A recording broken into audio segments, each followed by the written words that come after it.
হয়েছে তা অত্যন্ত নিন্দনীয় এবং অনভিপ্রেত। আমরা আবারও পরিষ্কারভাবে জানাতে চাই, এই হত্যাকাণ্ডের সাথে জড়িত যেই হোক তাদেরকে রাজনৈতিক পরিচয়ের ঊর্ধ্বে গিয়ে নিরপেক্ষ ও স্বচ্ছ তদন্তের মাধ্যমে বিচারের আওতায় আনতে হবে।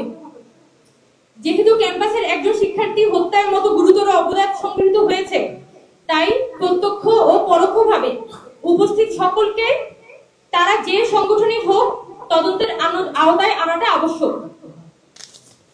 এছাড়া আমরা অত্যন্ত উদ্বেগের সাথে জানাচ্ছি যে এই ঘটনাকে কেন্দ্র করে ছাত্রদল একটি পরিকল্পিত বিভ্রান্তিমূলক প্রচারণা শুরু করেছে। তারা বৈষম্যবিরোধী ছাত্র আন্দোলনকে সন্ত্রাসী আখ্যা দিয়ে সাধারণ ছাত্রদের ন্যায্য দাবি এবং গণঅভ্যুত্থানের এই প্ল্যাটফর্মটিকে কলঙ্কিত করার অপপ্রয়াস চালাচ্ছে।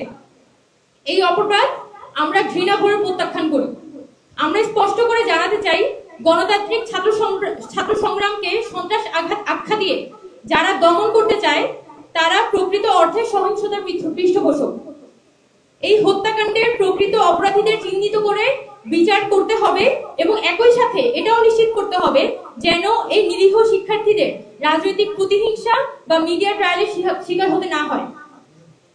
আমরা আমাদের জায়গা থেকে এটা দাবি করি যে এই ঘটনার, এই যে হত্যাকাণ্ড হয়েছে জাহিদুল ইসলাম পারভেজের, সেই হত্যাকাণ্ডের একটি স্বচ্ছ, নিরপেক্ষ এবং প্রমাণ ভিত্তিক একটি তদন্ত হোক এবং যেখানে কোনোভাবে কোনো রাজনৈতিক চাপ বা প্রভাব খাটানো যাবে না। এই হত্যাকাণ্ডের প্রসঙ্গ ধরে আমরা একটি মৌলিক প্রশ্ন উত্থাপন করতে চাই যে আমাদের ক্যাম্পাসগুলোর আসলে নিরাপত্তা কোথায়? এসব প্রশ্নের উত্তর তো আসলে ইন্টারিম গভর্নমেন্টকে দিতে হবে।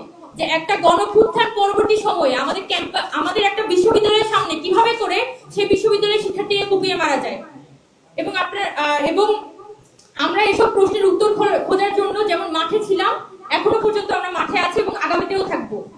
পরিশেষে আমরা আবারও জাহিদুল ইসলাম পারভেজের মৃত্যুতে গভীর শোক প্রকাশ করছি এবং হত্যাকারীদের বিচার ও দেশের সকল শিক্ষাঙ্গনে ছাত্রদের নিরাপত্তা নিশ্চিত করার দাবিতে আমাদের সকল গণতান্ত্রিক এবং প্রগতিশীল ছাত্র সংগঠনকে ঐক্যবদ্ধ হওয়ার আহ্বান জানাচ্ছি।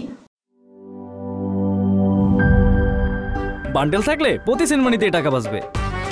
বিকাশ সেনমানি বান্ডেল কিনে জিতুন প্রতি লেনদেনে।